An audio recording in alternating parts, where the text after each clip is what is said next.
네, 오늘 주일 예배에 나오신 여러분을 주님의 이름으로 축복하고 환영합니다. 우리 옆에 있는 분들하고 한번 인사하겠습니다. 축복합니다. 환영합니다. 감사합니다. 환영합니다. 오늘은 오직 믿음, 오직 은혜, 오직 말씀이라는 제목으로 함께 은혜를 나누고 우리 한번 따라하겠습니다. 오직 믿음, 오직 믿음, 오직 은혜, 오직 은혜, 오직 말씀. 오직 말씀. 네. 교회가 미국에서 기업이 되고 한국에서는 대기업이 되었다. 이 JTBC의 손석희 사장이죠.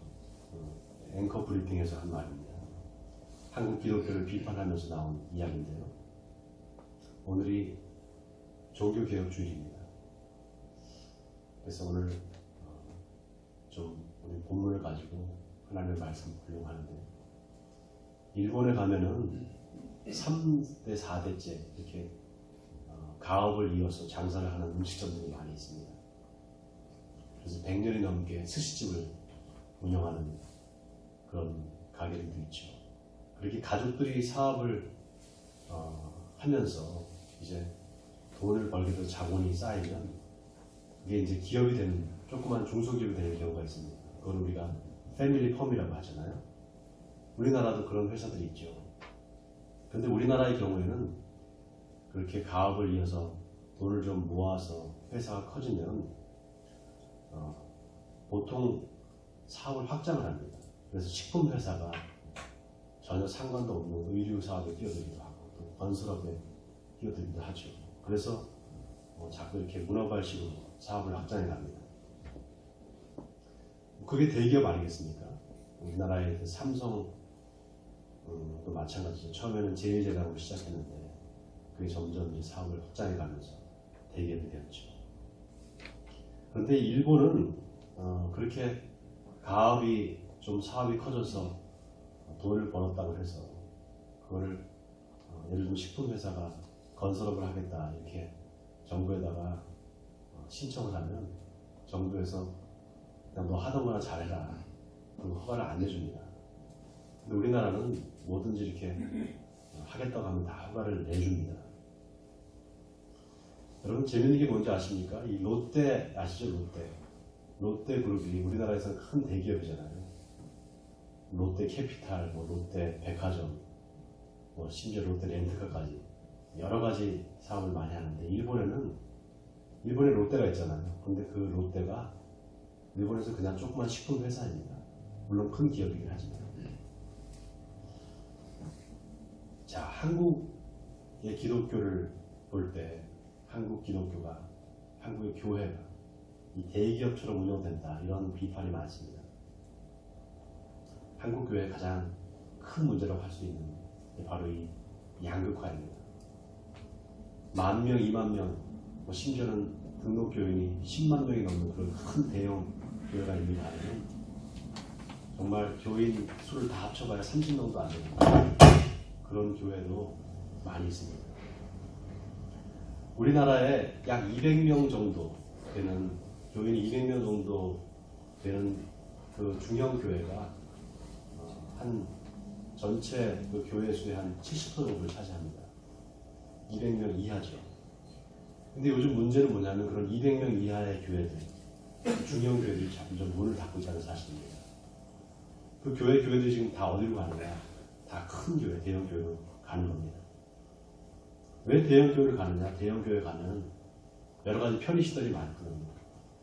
교회 카페도 있고, 교회 체육관도 있고, 놀이시설도 있고, 아이들 봐주는 타가수도 있고, 그러다 보니까 다 교회를 큰 교회로 이제 바꿔서 갑니다. 그러다 보니까 이제 중형 교회가 조금 자리를 잡으려고 교회를 건축하려고 할 때 좀 은행에서 돈을 빌려서 건축을 하다가 갑자기 이제 교회가 부도가 나고 교회 성도들이 뿔뿔 흩어지는 경우가 참으로 많습니다. 또 하나 우리 한국 기독교의 문제는 점점 이 사람들이 근본주의적인 아주 배타적인 교리를 이렇게 이야기하는 그런 교회로 사람들이 몰린다는 사실입니다. 그런 교회의 특징은 이제 목사들이 아주 자극적인 설교를 합니다. 강하게. 예를 들면은 이제 설교 제목이 교회 다니면서 지옥 가는 사람들 뭐 이런 제목을 설교를 합니다. 그러니까 사람들이 볼 때 저 교회 목사님 말 좀 들어야 되겠다. 내가 교회 다니면서 혹시 지옥 가는 게 아닌가 두려움 때문에 그런 교회를 찾아가게 되는 것입니다. 여러분 우리나라가 유난히 다른 나라에 비해서 다른 기독교 국가에 비해서 유난히 장로교회가 많습니다. 여러분 길거리 다니시다 보면은 간판 붙어 있는 거 보세요. 다 무슨 장로회, 대한예수교 장로회. 장로교회가 참 유난히 많습니다. 왜 이렇게 장로교회가 많을까? 거기에는 이유가 있습니다. 왜냐하면 이 장로교회 선택의 교리가 사람들한테 안정감을 주거든요. 당신들은 창세전부터 선택받은 사람들이다. 그래서 하나님의 자녀다. 당신은 천국 간다. 이런 장로교의 선택 교리가 사람들한테 안정감을 줍니다. 그리고 우리나라 사람들이 이 신앙이 굉장히 이성적이지가 않고 감정에 치우칩니다. 지난주에 제가 묻지마 믿음이라는 제목으로 설교를 했잖아요. 묻지마 믿음이 뭐라고 했습니까? 그런 거 묻지마, 그냥 믿어. 이게 묻지마 믿음이라고 했잖아요. 그 얘기를 하면서 제가 구원의 확신이라는 것에 문제가 있다. 너무 구원에 대한 집착하기 때문에 그 구원의 확신을 가져라 이러면 사람들이 마음에 부담감을 느낀다. 그래서 구원의 확신을 가져야지. 그러다가 또 죄를 지면 다시 구원의 확신이 흔들리고 그러면서 계속 반복돼서 신앙생활을 하게 한다. 이렇게 말씀드렸잖아요. 그 이야기를 지난주에 우리 교회 이제 지방의 목사님들이 어디 대부도에 그 주례원들 이제 전도사님들 전도사님들 교육하는 장소에 가서 좀 격려에 가면서 제가 차 안에서 그 얘기를 했어요. 이 구원의 확신이라는 거에 이 확자를 떼버려야 된다. 그래서 그냥 구원을 소망한다. 구원을 믿는다. 이렇게만 해도 된다. 너무 구원의 확신에 집착하면 안 되는 거 아니냐. 이렇게 목사님들한테 이야기를 하면서 어떻게 생각하냐 그랬더니 목사님들이 그러면 그거 성도들한테 혼란을 주는 거 아닙니까? 예수 믿으면 다 그 구원 받는 건데. 그래요. 그래서 구원의 확신을 가져라 이런 말이 성경에는 없다. 그냥 두렵고 떨림으로 구원을 이루라 이런 말이 있는데 어떻게 된 거냐 그랬더니 목사님들이 그거 그렇죠? 이래요. 그러니까 목사님들 사이에서도 이 구원에 대해서 명확한 그런 기준이 없는 겁니다. 자, 오늘이 종교개혁주일인데요. 지금 한국교회가 개혁이 필요하다. 또 제2의 종교개혁이 일어나야 된다. 그건 한국에서 일어나야 된다. 이런 말들을 하는 사람들이 많습니다. 그래서 교단별로 개혁과 변화를 이야기하는 사람들이 참 많습니다. 그런데 참 개혁이 안 됩니다. 왜 안 바뀌는가? 바뀔 수가 없습니다. 왜냐하면 한국 개신교가 갖고 있는 이 신학적인 문제가 있기 때문입니다. 그게 뭐냐? 바로 행위가 아니라 믿음으로 구원받는다는 이 칭의 교리가 이게 문제입니다. 바로 이 칭의 교리 때문에 한국 교회가 이 부패를 했습니다. 오늘 이 문제를 좀 다루려고 합니다. 여러분한테 좀 어려울 수 있는데 중요한 문제이기 때문에 여러분 집중해서 잘 듣고 이해하시기 바랍니다. 우리 개신교가 어떻게 탄생하게 됐는가? 여러분 아시다시피 중세 카톨릭 교회가 부패했잖아요. 왜 부패했는가 하면 이유는 간단합니다. 이 성경의 권위보다 교회의 권위가 더 위에 있었습니다. 이 말이 무슨 말인가 하면 성경을 해석할 수 있는 권한이 오직 교회한테 있었다 이 말입니다. 그러니까 교황의 권위가 성경보다도 더 위에 있는 겁니다. 여기서 뭐가 나오는가 하면 교황 무엇을 하는 게 나옵니다. 교황이 하는 말은 곧 법이다. 절대 교황은 흠이 없는 그런 존재다. 아주 신적인 존재다. 이렇게 되면서 교회가 부패를 합니다. 그러니까 어떻게 됩니까? 교황의 권위가 하나님과 동등하게 되는 거죠. 그럴 수밖에 없는 게 당시에 중세 카톨릭 교회가 성경책이 있었는데 그 성경책이 라틴어로만 써져 있었습니다. 그리고 그 성경책을 아무나 일반 사람들이 가질 수가 없었습니다. 오직 사제 계급과 또 귀족들만 그 성경책을 가질 수 있었습니다. 그러니까 성경책이 라틴어로 써져 있고 또 미사가 다 라틴어로 드리다 보니까 어떻게 됩니까? 일반 사람들은 미사를 드리면서 이게 무슨 말 하는지도 모르고 그냥 거기 앉아 있었던 겁니다. 그러니까 교황이 이렇다 하면 이런 거죠. 교황의 말이 다 법이 되는 것입니다. 그래서 점점 교회가 부패할 수밖에 없죠. 그걸 보면서 마르틴 루터가 뭐라고 얘기했는가 하면 교황의 말이 법이 아니라 성경이 법이다. 그러니까 성경으로 돌아가야 된다. 그래서 솔라 스크립투라. 솔라라는 것은 영어로 only입니다. 스크립투라는 스크립트, 말씀을 얘기합니다. 그래서 오직 말씀으로 돌아가야 된다. 이렇게 외친 것입니다. 그래서 교회가 말씀 위에 있는 것이 아니라 말씀이 교회 위에 있는 것이다. 이거를 선포한 사건이 바로 종교개혁입니다. 자, 그런데 이 종교개혁이 어떻게 성공할 수 있었는가? 여러분, 루터가 종교개혁하면서 제일 먼저 한 일이 뭔가 하면은 바로 이 라틴어 성경책을 독일어로 번역한 것입니다. 독일어로 번역을 해서 그때 마침 구텐베르크가 독일에서 금속 활자를 만들었습니다. 그래서 성경책이 독일어로 번역된 성경책이 수십만 부가 인쇄가 돼서 다 독일 국민들한테 사게 됐습니다. 독일 국민들이 다 성경책을 갖게 된 거죠. 그 이후부터 유럽 전역에서 각국의 나라로 다 이 성경책이 번역이 됩니다. 그러면서 모든 사람들이 성경책을 갖게 되면서 성경을 읽어보니까 이게 다 아니었단 말이죠. 교황의 말이 다 가짜였던 게 드러난 것입니다. 그래서 종교개혁이 성공합니다. 자, 그런데 보세요. 오직 말씀으로 돌아가야 된다. 이렇게 시작한 개신교회가 지금 어떻게 됐습니까? 교회에서 성경을 잘 가르치지 않습니다.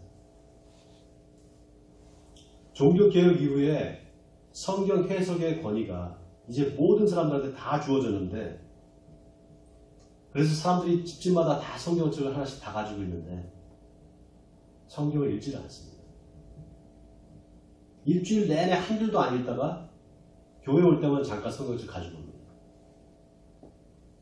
그리고 성경 해석을 다시 누구한테 맡깁니까? 목사님들한테 맡깁니다. 그러니까 어떻게 됩니까? 종교개혁 이전으로 다시 돌아가는 거죠. 목사님이 알아서 해석해 주겠지. 그렇게 되니까 목사님의 설교를 하나님의 말씀처럼 듣게 되겠죠. 그런데 목사가 성경을 자기 임의대로 해석을 하고 자기 이야기를 막 해도 성도들이 그 성경책의 내용을 모르니까 그냥 그 말이 사실이겠지, 그 말이 진실이겠지 하고 듣는 것입니다. 여러분, 개신교라는 말이 영어로 프로테스탄트입니다. 근데 이 프로테스탄트라는 말이 어디서 나왔는가 하면 라틴어의 프로테스타티오라는 말에서 나왔습니다. 프로테스타티오라는 말은 항거하다, 저항하다 이런 뜻을 갖고 있습니다. 부패한 카톨릭 교회의 항거에서 당당히 자기 신앙을 표명하는 사람들을 그때 당시에 프로테스탄트라고 불렀습니다. 여러분, 우리가 누굽니까? 우리가 프로테스탄트입니다. 목사가 이상한 소리를 하면, 진리가 아닌 비진리를 이야기하면 나서서 그건 아닙니다라고 말할 수 있는 사람들, 그게 바로 프로테스탄트입니다. 오늘 마귀가 역사하는 것 같아요. 이런 설교를 하니까 마귀가 역사하는 거예요. 네. 여러분, 하나님이 왜 모든 사람들한테 성경책을 주셨을까요? 왜 모든 사람들한테 성경책을 다 하나씩 주셨을까요? 지금 세상에 싹군 목사들, 거짓 교사들이 많이 나와 있다. 그러니까 너희가 잘 분별해야 된다. 그래서 하나님이 성경 말씀을 주신 겁니다. 또 우리한테 말씀만 주셨느냐? 우리한테 또 뭘 주셨습니까? 성령을 우리한테 주셨습니다. 성령이 우리 가운데 오시면 말씀을 깨닫게 해줍니다. 왜냐하면 성령은 진리영이란 말이죠. 고린도전서 2장 10절에 오직 하나님이 성령으로 이것을 우리에게 보이셨으니 성령은 모든 것, 곧 하나님의 깊은 것까지도 통달하시느니라 이렇게 기록되어 있습니다. 근데 왜 성경 해석을 목사한테만 맡깁니까? 본인들 스스로 성경을 다 읽고 해석할 수 있는데 그런 능력을 하나님 다 주셨는데 왜 성경을 목사한테만 맡깁니까? 성경 해석. 여러분 성경을 읽고 해석하는데 절대로 두려움을 갖지 마시기 바랍니다. 모르는 게 있으면 기도하시면 됩니다. 성령님 이 말씀이 무슨 뜻인지 모르겠습니다. 저한테 알려주세요. 그렇게 기도하면 하나님께서 그 기도는 반드시 들어주십니다. 반드시 그 뜻을 알게 해주십니다. 또 성경을 읽다가 모르는 게 있으면 그걸 메모했다가 그냥 넘어가지 마시고 저한테 물어보시기 바랍니다. 목사가 그럴 때 필요한 겁니다. 그래서 제가 목회하면서 한 사람도 성경에 이런 내용인데 무슨 뜻입니까? 이렇게 물어보는 사람이 없습니다. 여러분 다시 한번 부탁드리는데 성경을 가까이 하시기 바랍니다. 성경을 가까이 하시고 날마다 성경을 묵상하시는 여러분 되시기를 주님의 이름으로 축원드립니다. 또 로마 카톨릭 교회가 왜 이게 부패하게 됐는가? 여러분 카톨릭 교회는 연옥교리라는 교리가 있습니다. 들어보셨죠? 연옥교리? 이게 어떻게 생긴 거냐면 교황 그레고리라는 교황이 사람이 죽으면 천국에 가기 전에 잠깐 들리는 곳이 있다. 아마 있을 거야. 이렇게 농담 삼아 이야기한 것이 카톨릭 교회에서 이 연옥교리로 굳어집니다. 또 카톨릭 교회에 뭐가 있는가 하면 성인 추선하는 게 있습니다. 여러분 교회 카톨릭 교회 가보시면 이렇게 사진 같은 거 그림 같은 거 붙어있는 거 보셨죠? 사람들 그림 그려서 붙여있는 거. 그게 누구냐면 다 성인들입니다. 교회에 공로가 있는 사람들 또 순교자들 이런 사람들을 성인으로 추선을 해서 다 교회에다가 이렇게 그림을 그려놨습니다. 그거를 우리가 성화 또는 이콘이라고 말합니다.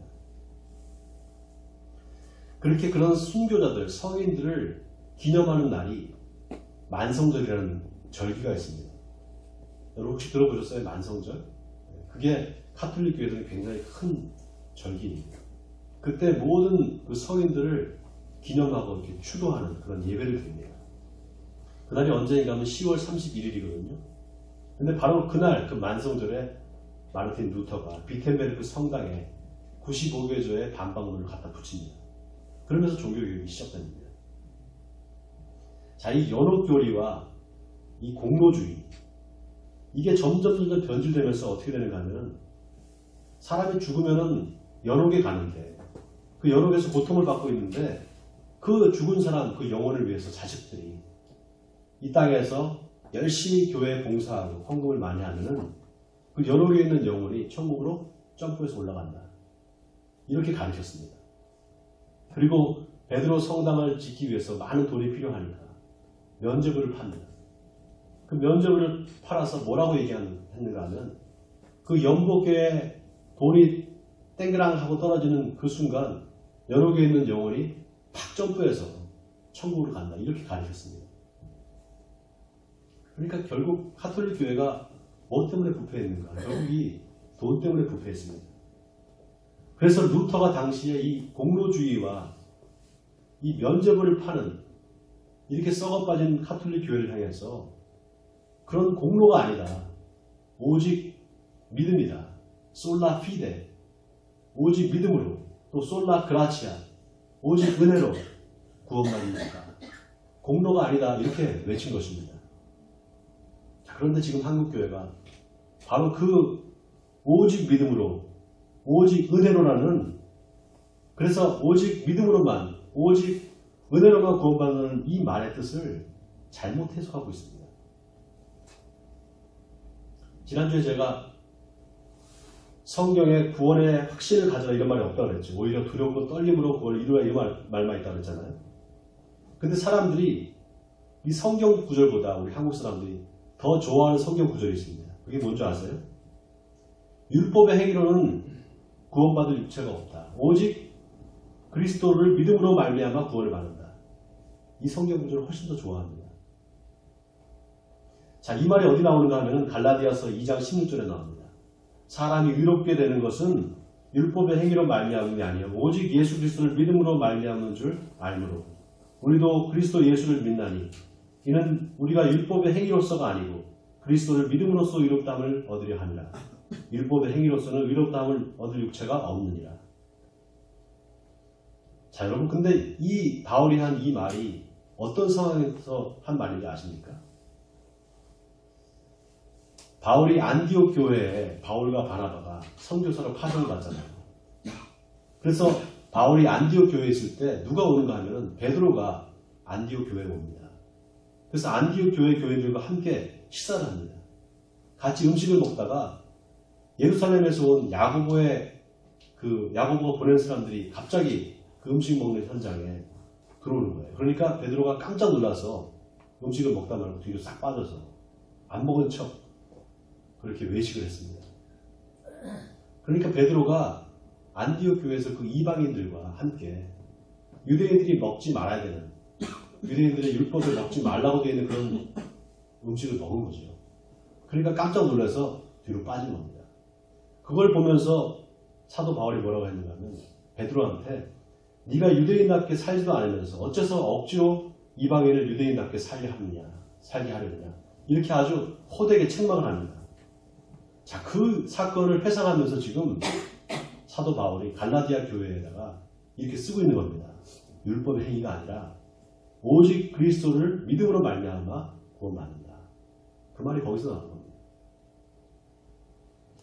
자, 그러니까 보세요. 바울이 율법의 행위로 구원받지 못한다고 할 때 그 율법이 뭡니까? 바로 유대인의 정결법입니다. 그러니까 유대인들이 먹지 말아야 할 음식, 그런 거 안 먹는다. 그래서 구원받는 게 아니다. 오직 믿음으로 구원받는다. 이 말을 한 겁니다.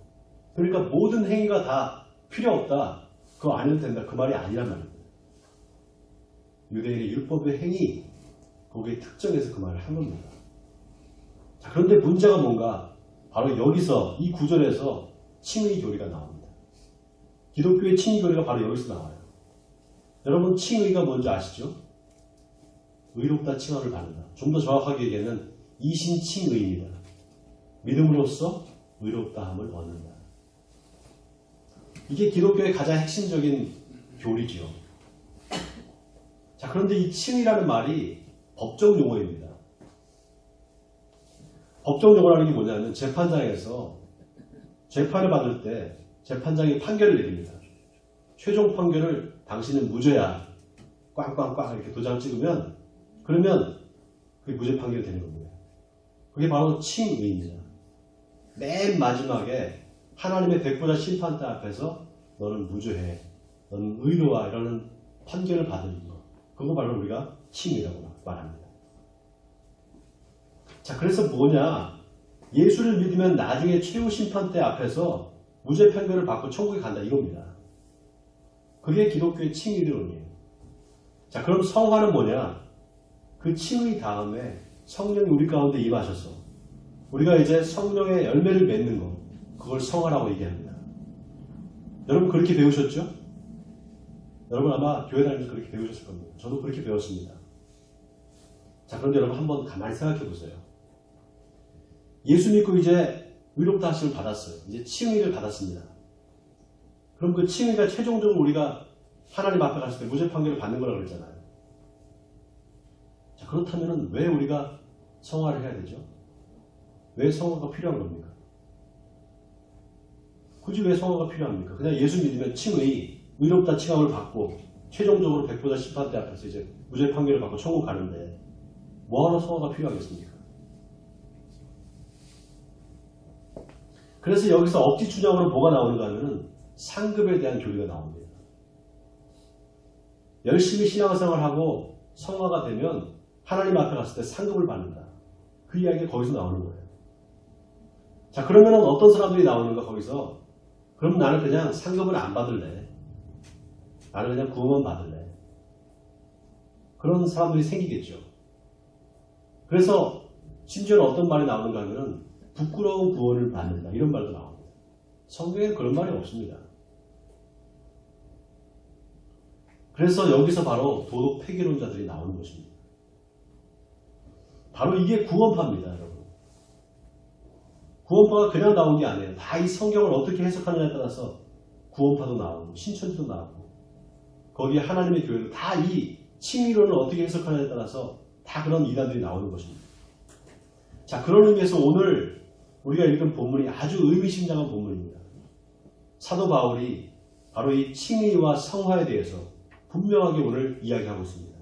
자, 다 같이 한번 우리 본문 15절을 같이 한 목소리를 읽겠습니다. 본문 15절입니다. 시작. 그런즉 어찌하리요? 우리가 법 아래 있지 아니하고 은혜 아래 있으니 죄를 지으리요? 그럴 수 없느니라. 잘 읽어보세요. 우리가 법 아래 있지 않고 은혜 아래 있다. 여기 이때 법이 뭡니까? 법 아래 있지 않다고 하는데 법이 뭐죠? 이게 바로 율법입니다. 율법 아래 있지 않고 은혜 아래 있다. 바로 이 말입니다. 자, 그런데 뭐뭐 아래에 있다는 건 뭐냐? 거기에 지배를 당한다는 뜻입니다. 그러니까 이제 율법의 지배를 받는 게 아니라 이제 은혜의 지배를 받고 은혜 아래 산다 이런 뜻입니다. 그렇게 은혜 아래 지배를 받는 사람이 죄를 지을 수 있느냐? 절대로 그럴 수 없다 이 말입니다.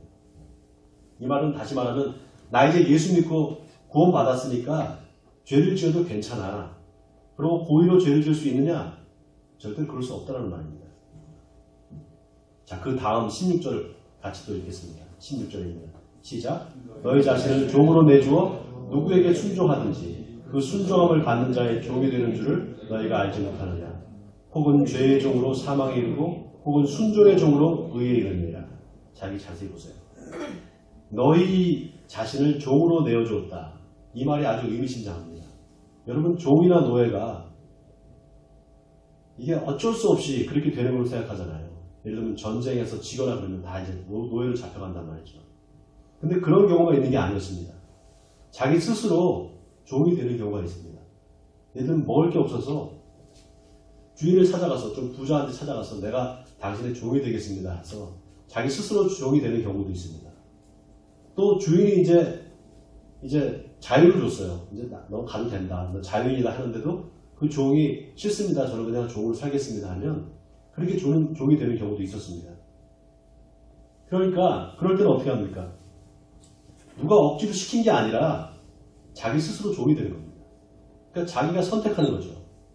바울이 지금 그 경우를 이야기하고 있는 겁니다. 그러니까 혹은 죄의 종으로 사망에 이른다는 건 뭡니까? 누가 시켜서 억지로 죄를 짓는 게 아니라 자기 스스로 죄를 짓는다는 거예요. 그러다가 결국에 어떻게 됩니까? 사망에 이른다는 겁니다. 자, 한 가지 재밌는 게 여기 보세요. 여러분, 죄의 반대말이 뭡니까? 죄의 반대말이 뭐죠? 죄의 반대는 의입니다. 의. 죄인의 반대말은 의인이잖아요. 또 사망의 반대는 뭡니까? 생명이죠. 근데 보세요. 죄의 종으로 사망에 이르고 의의 종으로 생명에 이른다. 이렇게 말해야 될 것 같잖아요. 근데 바울이 뭐라고 얘기하는가 하면 죄의 종으로 사망에 이르고 순종의 종으로 의에 이른다. 이렇게 말합니다. 왜 바울이 죄의 반대말로 의라는 말을 안 쓰고 순종이라는 말을 썼을까요? 혹은 죄의 종으로 사망에 이르고 혹은 순종의 종으로 의에 이른다. 이렇게 말했잖아요. 자, 여기 혹은 죄의 종으로 혹은 순종의 종으로 그랬는데 이 혹은 누굴 얘기하는 겁니까? 지금? 이 혹은 누굴 얘기하는 거죠? 바로 앞절을 보세요. 우리가 법 아래 있지 않고 은혜 아래 있다 그랬단 말이죠. 그러니까 지금 로마 교회 안에 있는 성도들을 이야기하는 겁니다. 이제 법 아래 있지 않고 은혜 아래 있는 그 우리들, 바로 그 성도들을 얘기하는 겁니다. 그러니까 그 성도들 중에 혹은 죄의 종으로 사망에 이르고 혹은 순종의 종으로 의에 이르는 사람들이 있다는 겁니다. 무슨 말씀인지 아시겠어요, 여러분? 자, 여기 의가 맨 마지막에 나와요. 맨 마지막. 자, 여기 의가 뭘까요, 이게? 여기서 의가 뭘까요? 바로 믿음으로 의롭다 하심을 얻는다 할 때 바로 그 의입니다. 바로 칭의 할 때 바로 의가 그 의예요. 그러니까 보세요. 맨 마지막에 최종 결과가 바로 칭의입니다. 맨 마지막에 최종 결과가 칭의예요. 그럴 수밖에 없는 게 여러분 칭의가 뭐라고 그랬습니까? 맨 마지막에 하나님의 심판대 앞에 무죄 판결을 받을 때 너는 의롭다. 그게 바로 칭의라고 그랬잖아요. 그래서 이게 법정적으로라고 말씀드렸죠. 자, 그래서 의롭다 칭함을 받으면 어떻게 돼요? 이제 영원한 생명이 들어가는 겁니다. 그래서 생명이란 말을 안 쓰고 의라는 말을 쓴 겁니다. 의롭다 칭함을 받으면 바로 영원한 생명이 들어가기 때문에, 이제 천국 가는 거기 때문에 그렇게 쓴 겁니다. 자, 그런데 보세요. 그러려면 어떻게 해야 되는가? 순종의 종이 되어야 된다는 겁니다. 여러분 성경을 자세히 보셔야 돼요. 순종의 종이 되어야 된다는 겁니다. 여기 순종의 종이 된다. 이 말이 좀 이상하게 번역이 됐는데 영어 성경을 보면은 slave to obedience라고 나와 있습니다. 이게 직역을 하면 순종을 위한 노예가 되라. 이런 뜻입니다. 그럼 보세요. 잘 보세요. 여러분 믿으면, 예수 믿으면 의롭다 칭함을 받는다 그랬단 말이죠. 그럼 그게 시작이 아니라 뭡니까? 시작이 아니라 최종 결과물이에요. 의롭다 함을 얻는다는 거는. 자, 그런데 보세요. 17절을 또 보세요. 17절에 보면 하나님께 감사하리로다. 너희가 본래 죄의 종이더니 너희에게 전하여 준 바 교훈의 본을 마음으로 순종하여 죄로부터 해방되어 의에게 종이 되었느니라. 자, 여기 너희가 본래 죄의 종이었다. 그런데 너희에게 전하여 준 바 교훈의 본. 여기 교훈의 본이 뭔가? 바울이 전해준 복음을 이야기합니다. 그러니까 그 복음을 듣고 순종하는 순간, 그 순간 죄에서 해방돼서 의의 종이 되었다는 겁니다. 자, 이게 또 칭의입니다, 여러분. 이게 칭의예요. 자, 그러니까 보세요. 믿음으로 의롭다 함을 얻는다. 즉, 칭의. 이게 사실은 맨 끝에 하나님이 백보자 심판대 앞에서 최종적으로 심판을 내리는 그 최종 결론인데, 그런데 하나님이 예수 그리스도를 믿는 저와 여러분한테 미리 너희는 의롭다. 이렇게 칭하신 겁니다. 여러분 아시겠어요? 지금 이해가 되세요? 자, 이걸 우리가 어떻게 받아들여야 됩니까? 우리가 어떻게 이해를 해야 됩니까? 여러분 이게 너희는 이제 의롭다 하심을 받았어. 그러니까 구원받은 거야. 그러니까 이제 죄를 지어도 괜찮아. 이런 뜻일까요? 그런 뜻이 아니겠죠. 자, 여러분 왜 바울이 너희가 은혜 아래 있는데 어떻게 죄를 지을 수 있겠느냐? 그럴 수 없다. 이렇게 말한 다음에 왜 이 말을 했을까요? 이건 너희가 은혜로 구원받았다, 믿음으로 구원받았다 하면서 계속해서 죄를 지으면은, 다시 말해서 믿음이 있다고 하면서 행함이 없으면 결국 그거는 죄의 종으로 사는 거야. 그러면 결국에 가서는 구원받지 못해. 이거를 말하는 겁니다. 여러분 지금까지 교회에서 오직 믿음으로만 구원받는다, 행위가 아니라 믿음으로만 구원받는다, 이걸 너무 강조하다 보니까 어떻게 됐습니까? 칭의가 이미 끝난 사건으로 보는 겁니다. 아직 끝난 게 아닌데, 최종적으로 우리가 받을 결론인데, 판결인데, 여러분 끝난 게 아닙니다. 칭의는 이제 예수 그리스도를 인격적으로 만난 겁니다. 이제 예수님을 내가 만난 거예요. 내 죄를 회개하고. 그래서 만남은 시작이지 끝이 아닙니다. 의롭다 칭함을 받았으면 이제부터 진짜 본격적인 믿음 생활이 시작되는 겁니다. 아, 그럼 그게 성화 아닙니까, 목사님? 이제 칭의 다음에 성화, 그거 아닙니까? 지금까지 우리가 그렇게 배웠잖아요. 칭의 다음에 성화다. 여러분 그게 아니에요. 왜 아닌가? 제가 아까 말씀드렸죠. 마지막 최종 심판대 앞에서 의롭다 하심을 받는 게 칭이다. 그럼 왜 성화가 필요하냐 그랬잖아요. 그럼 왜 성화가 필요하겠어요? 그러니까 이게 마치 믿음과 행위가 같이 붙어있는 거. 믿음과 행위의 관계와 똑같아요. 믿음과 행위가 서로 붙어있단 말이죠. 딱. 절대로 떨어뜨릴 수가 없습니다. 칭의와 성화도 마찬가지예요. 칭의와 성화는 하나입니다. 마치 동전의 양면과도 같습니다. 그 증거가 뭐냐? 오늘 본문 19절을 보세요. 우리 같이 한번 읽겠습니다. 19절. 시작. 너희 육신이 연약함으로 내가 사람의 예대로 말하노니 전에 너희가 너희 지체를 부정과 불법에 내주어 불법에 이른 것 같이 이제는 너희 지체를 의에게 종으로 내주어 거룩함에 이르라. 자, 여기 잘 보세요. 여기 부정이라는 말과 불법이라는 말이 같이 나옵니다. 또 의라는 말과 거룩함이라는 말이 같이 나오고 있습니다. 여기 불법이나 의라는 말은 법률적인 용어입니다.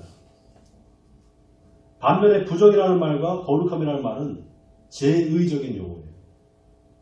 의례적인 용어입니다.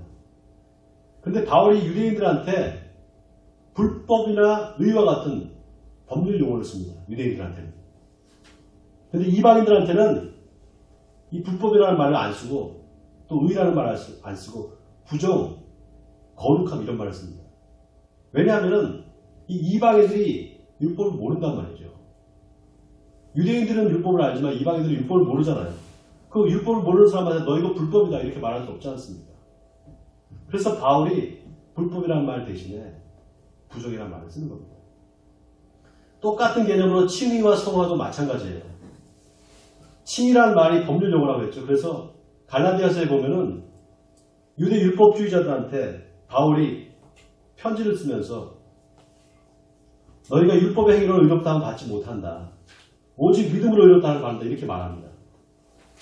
왜 그랬는가 하면 갈라디아 교회에 유대 율법주의자들이 들어와서 가만히 들어와서 뭐라고 하는가 하면 너희가 예수 믿는 것만 가지고는 구원 못 받아. 그러니까 유대인의 율법도 지켜야 돼.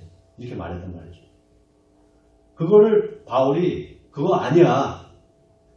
그들이 말하는 게 거짓말이야. 거짓 복음이야. 예수를 믿으면 구원 받아. 그런 의미에서 쓴 겁니다. 자, 그런데 반면에 고린도전서를 보면은 너희가 예수를 믿음으로 의롭게 되었다 이렇게 말하지 않습니다. 뭐라고 말하는가 하면 너희가 예수 안에서 거룩하게 되었다. 이렇게 말합니다. 또 예수 안에서 성도가 되었다. 이렇게 말해요. 고린도전서 1장을 보세요. 1장 1절에 보면 고린도에 있는 하나님의 교회 곧 그리스도 예수 안에서 거룩하여지고 성도라 부르심을 받은 자들에게 편지하노니 이렇게 말합니다. 왜냐하면 고린도 교회에는 이방인들이 많았단 말이죠. 그래서 고린도 교회는 음행하는 사람들이 많았습니다. 또 술 취하는 사람들이 많았습니다. 그런 사람들한테는 율법이 없었던 겁니다. 그러니까 그걸 죄라고 생각 안 했던 거예요. 그 사람들한테 이 불법을 행하는 자들은 이렇게 말 못하는 겁니다. 그래서 바울이 너희들이 그 부끄러운 일을 행하는 걸 이제 그만둬라. 너희들 이제 거룩하게 되었다. 이렇게 말합니다. 그래서 바울은 이 법적인 용어와 제의적인 용어를 둘 다 사용합니다. 오늘 이 로마서에서는. 자, 보십시오. 19절에 보면 너희가 너희 지체를 부정과 불법에 내주었다. 부정은 제의적인 용어죠. 불법은 법률적인 용어입니다. 또 불법이 이런 것 같이 이제는 너희 지체를 의에게 종으로 내주어 거룩함에 이르라. 여기 의는 법률적인 용어고 거룩함은 제의적인 용어입니다. 자, 그러니까 칭의와 성화가 같은 의미예요. 마치 믿음과 행위를 따로 분리할 수 없는 것처럼 칭의와 성화도 마찬가지로 분리할 수가 없다는 겁니다. 여러분, 믿음과 행위는 동전의 양면보다 같습니다. 절대로 떨어지지 않습니다. 칭의와 성화도 마찬가지입니다.